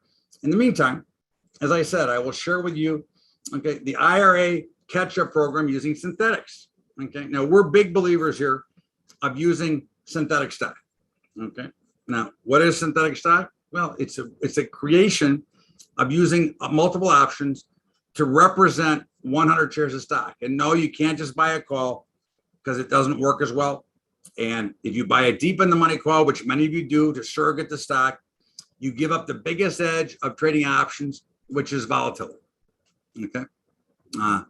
It is a great deal, isn't it? Listen, I'm trying to I'm turning the new year over right. My New Year's resolution is to educate as many people this year as I can, because this is my last year. I'm retiring at the end of this year. I will always continue to do quarterly updates on hedging, but 2022 will be my last full-time year, and I'm not even working full-time this year. I'm off every day at noon. But in the meantime, except for when I'm teaching, in the meantime, you can create stock. Okay. And again, those of you who you've used deep in the money options to surrogate, listen, it's not the end of the world, but you do not get the benefit of volatility, which is based what the whole basis of what options are. Okay. So let's say, for example, I want to buy 100 shares of IWM, or I want to create ownership.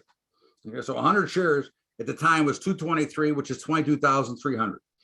So if I want to create 100 shares, I simply buy the 226 call. I sell the 226 put, which is a trade that market makers used to make. That's called a risk reversal. Okay. But of course, when we're off the floor, margins are too high. So we had to cover up the margin. So what we did is we bought a put below. So now, instead of having a $22,000 margin, I've got a trade that is worth 500. I'm using it for $642 maximum risk. I'm now representing $22,300. Okay. And here's what the trade looks like. Okay. And of course, I'm going to use the same hedging model to go behind all this. So I'm going to use everything you just saw in the $500,000. I'm going to use right here. Okay. On my 100 shares of IWM, which I showed you, I have 500 of all of them. Okay. And let's say you want to create Apple. Okay. So I want to create 100 shares of Apple. So right now I would buy the 180 call, sell the 180 put, buy the 175 put, and for $602. So basically I'm buying the stock at almost full value. I'm getting almost full representation of the stock, and my risk is only $602 versus 18,000, versus 18,000x. Okay.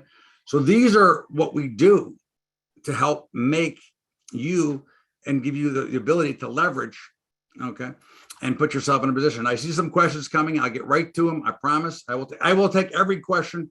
I will not leave until everybody's answered and satisfied with the answers. Okay. But now every lawyer in the house is going to say, you can't do this. Well, there it is. My stuff is trademarked. Okay. I don't share it. That's why nobody can copy it from me. Okay. You can tell me I can't get it done, but that is a legitimate trademark from the United States government. How much weight you put in that, I don't know. So all the lawyers, please don't tell me I can't do it. There it is. Okay. So in the meantime, let's go back to your questions. And again, remember, it's BubbaTrading.com/New Year. Okay. I have accounts with TD, and for various reasons, I need to keep them there. Can I do this? You can 100% do it manually. Okay. You don't have to use a software. You can, before we had the software, you had to do it manually. You can either, if you want to use a software just to give you when it's time to do something, you can do that. Okay. I like to use it to automate myself because I'm doing so many other things I don't want to think about. Okay. Like today I was in a meeting. So things got done while I was working elsewhere today. Okay. But no, many people use it. And until now, the people that were out of this country that use it could not automate either. Okay. Your other choice, your other potential choice, depending on your capital position, is you could cash hedge at one of the places. You could auto trade it, and it's still the same money in the same portfolio, but that's up to you.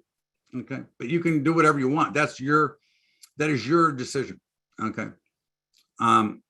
When the market dips, how do you get money to buy? Yeah, great question. Okay. When your put spread, if the market dips 3%, okay, your put spread's creating value. Okay. Let me see if I can find one real quick while I'm talking. Okay. I forgot to put it in, but let's see if I can find one here for you very quickly of a roll down, which actually, because what happens is the roll down will create value and dollars, and you will take those dollars and you will buy stock with those dollars. Okay. That's what you're trying to do. And that's how you compound it, is by creating dollars from the software. Okay. And when it does that, you have then created profit or money from that trade that you're using to hedge, and that buys the stock and rebalances your basis at a different price. Okay, that is what it is exactly going to do, is you're recreating a different basis. So you're taking money out, but you're really not taking the money. You are going to use the extra credit after you've created your new hedge, okay, or your new basis. You are going to then take the money that is left over and buy shares of stock with that money. Okay, that's how that's where the money comes from. Okay, what do you do when one side of your iron condor is in money trouble? Well, it's never in money trouble. I mean, again, it could be a loss, which happens. Okay, again, listen, I'm never going to say they never lose. Okay, they lose a lot, but there's nothing to worry about. I have no worries. I know what my risk is, and again, when you think about it, okay, and think about it in these terms. Okay, when your iron condor goes, if the call spread goes against you, your equity portfolio, your stocks are making more money than you're losing on the iron condor. Okay, so you might make less than the 100% that you would normally make if you didn't have it on, but you are making the money back elsewhere. Okay, and on the other side of the equation, okay, when it goes down too far, your hedge kicks in. So yeah, you lose some money, but you don't get in trouble. And again, we never exit them early because we are always protected. You know, many people worry about what they call early assignment. I can tell you this, okay, and this is a fact. This is not fiction. Okay, anytime you get early assigned, you should thank the person who early assigned you, because they've done you a favor. They gave you a trade that had limited risk and limited reward to a trade that had limited risk and unlimited reward, because then you control the underlying. It's already a losing. If you're getting assigned, you already have a losing trade on, but you do have the potential, even if it's for an hour, the next morning, of a huge move. But you're never naked because you're always covered up, and you're going to close all open positions that expire on the expiration Friday. Okay, so you're never in danger from that. Okay, it's actually a benefit. Okay, what do we want to trade in an entity name? Now, you can do whatever you want. That has nothing to do with me. That's for you and your accountant and the broker. Okay, but you can do anything you want with me. Okay, do you suggest using synthetics for the young investors? Yeah, I do. Okay, I would do a combination of both. You know, look, they're going to learn, right? They're going to learn how to trade. They're going to learn to take advantage of this, and then they're going to learn that they can go a little bit more aggressively because they're young enough to recover. You know, the older you get, the less risk you can really afford to take to create yield, because you don't have the earning power remaining. So 100%, I would give it to the youngsters. Okay, without question. To me, again, it's a terrific model for them. Okay, and the learning process that they get to go through from the synthetic part, okay, is huge. And plus the fact that it lets them create more money. And since you're the guardian, okay, and they're going to get that money later in life, you can only build it for them faster. And I think that makes all of the sense in the world. Okay, so that would be my assessment for you, my friend. Okay, who will carry on? My son will carry on, but I will always teach the class. Okay, again, let's be clear. When I say I'm retiring, you know, I work a lot of hours. Okay, my son will take over, but I will also do my classes. Anybody who signed up for lifetime membership will get a quarterly review as long as I'm alive. Okay, now I'm 65 and in pretty good health, but you never know. Anything can happen to me.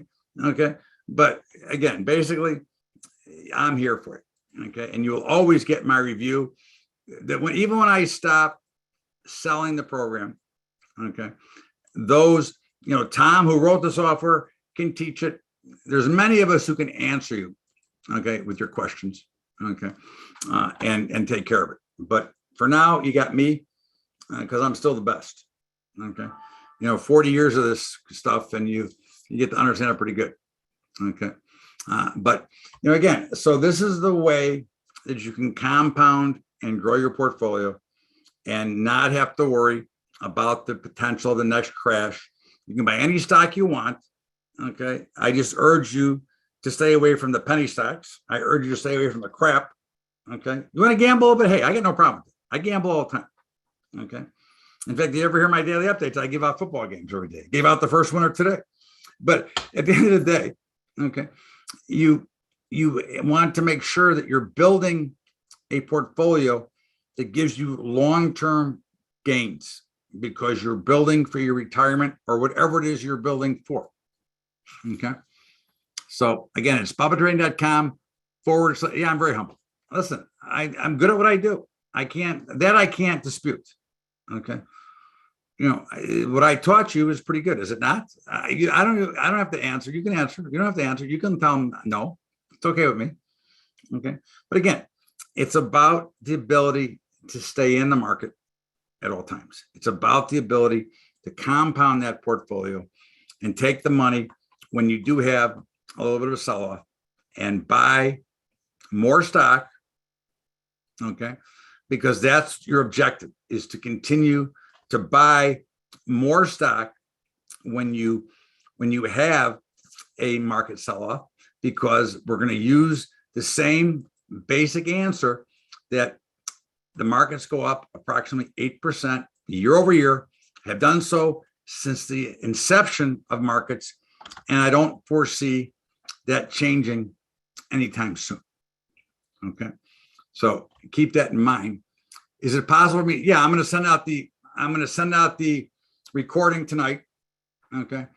Are there extended times where the hedges continue to expire worthless? No, the hedges never expire worthless. You're rolling the hedges well in advance of the expiration, number one, and they never expire worthless. They're always in action. They're always in play, whether you're rolling them up or rolling them down.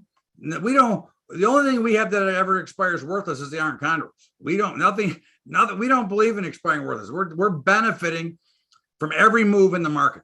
That's our objective. Now, it doesn't always work that way, but we are going to benefit and attempt to benefit from every move in the market. Okay. Whether we're rolling up and locking in a higher basis or rolling down and buying more stock, whichever way it is, we're going to benefit. Okay. Now, it may not be direct benefit tomorrow, but again, I can't worry about tomorrow. I told you in the beginning, this is a long-term solution that over time, it will way benefit. Just look at what I showed you, which has happened in a couple of months. I've already accumulated $50,000 worth of stock. Okay. It's magnificent. Thank you. Would it be stupid to do this with gold, or it would be stupid with silver? I don't want to say stupid. That's a bad word. Okay. It would not be the best to do silver. Okay. So you could do a combination of a gold silver hedge and used gold, but the silver ETFs, don't have enough volatility, enough juice. Okay. So it's going to be very hard. And the risk is so little. If silver gets back to 50, we can talk about it, but where it's trading now, I think that's a mistake if you do it now. Okay. I would not. I would. GLD or gold, or physical gold itself, 100%. I would. Okay. But the silver, no. Okay. I mean, if you want to hedge physical silver, you can. I mean, that's a little bit different. It's a little bit, but again, it's only had a $5 range all year anyways. I wouldn't be, but certainly can be done. Okay. But it's not stupid. Okay. Okay. I think I got them all. If there's no more questions, again, I will remind you, it's BubbaTrading.com / New Year. What happened to the fundamental change in a stock that you have been accumulating shares of? Well, again, a great question. Okay. I owned a ton of American Airlines. Okay.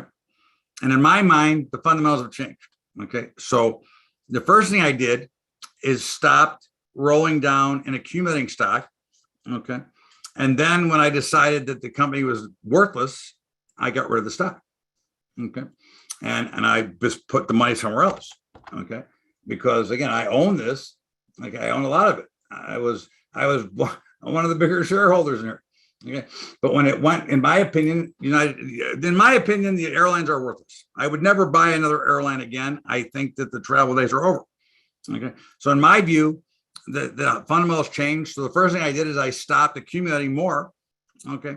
I let it hedge out, and then at some point I then sold it, okay, and bought something else, okay, and put the money to work. Now you don't have to sell it, but that's what I did, okay.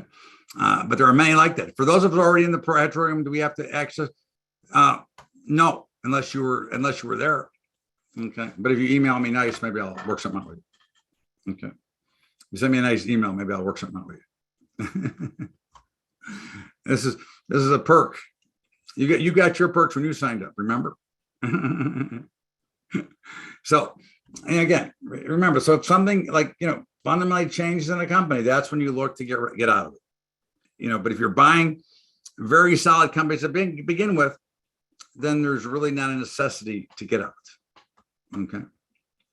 So in the meantime, again, I'm here for questions. If you don't, hey, you get a chance to listen to the recording, but the special will be over. Okay. And it will revert back to regular price without all the perks.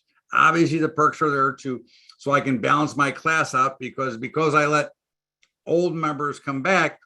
I can only take so many new members every time because I have to leave enough room. And, originally the class started out 5 sessions an hour each. Now they're 8 sessions, about 90 minutes each. Okay. So it's obviously grown and the questions continue to come in. So, and I maintain it every day, plus the software that does the work for you and all the other stuff. I did, but you are marshmallows. Now, cannabis, are we very cheap? Cannabis I think is not good.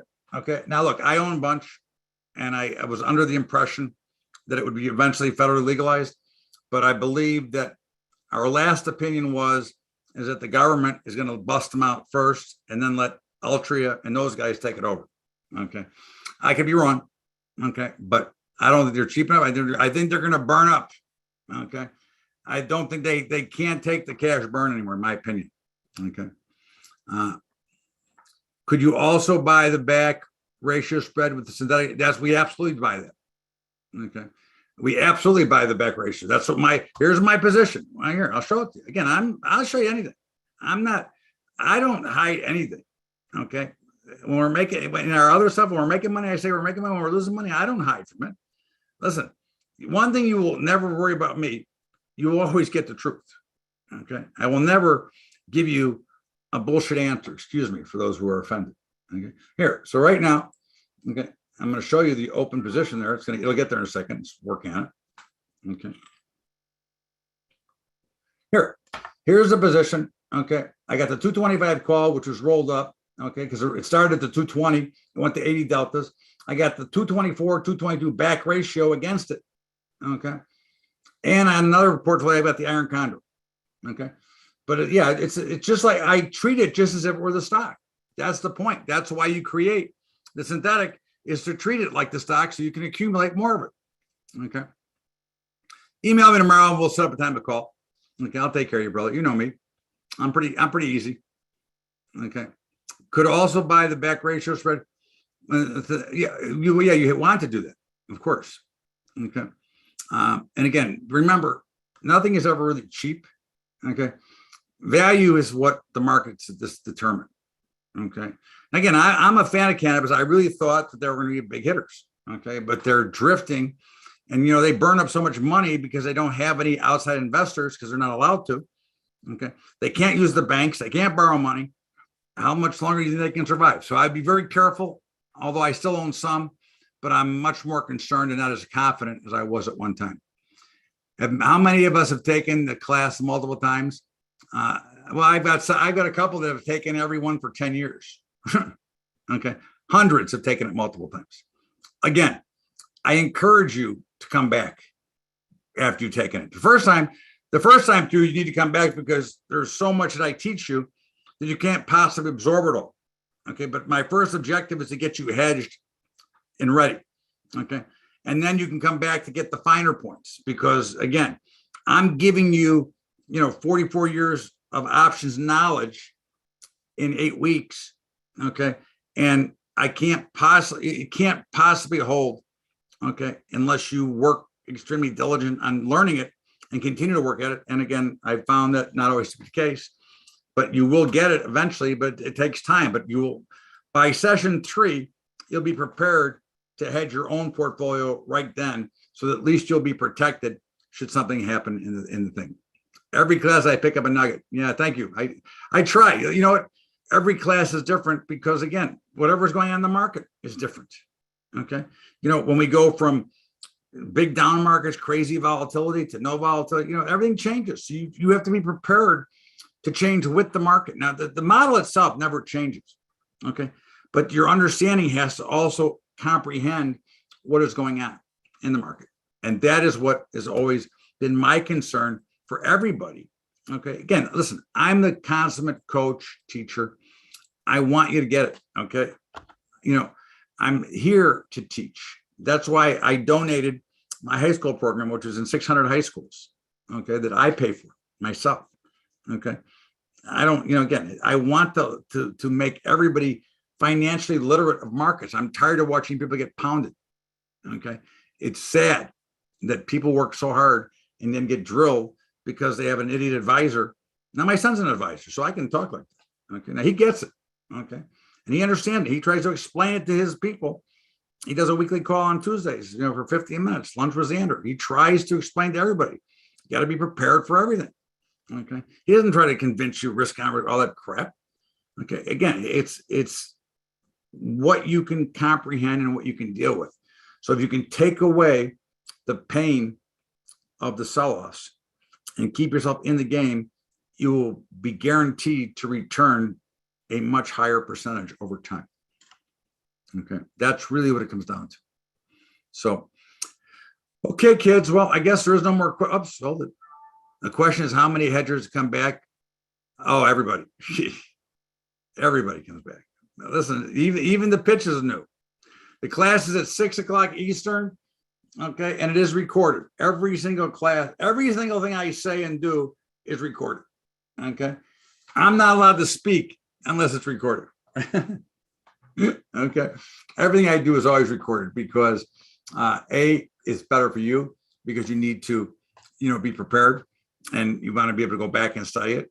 And if you can't make it live, sometimes it is always recorded.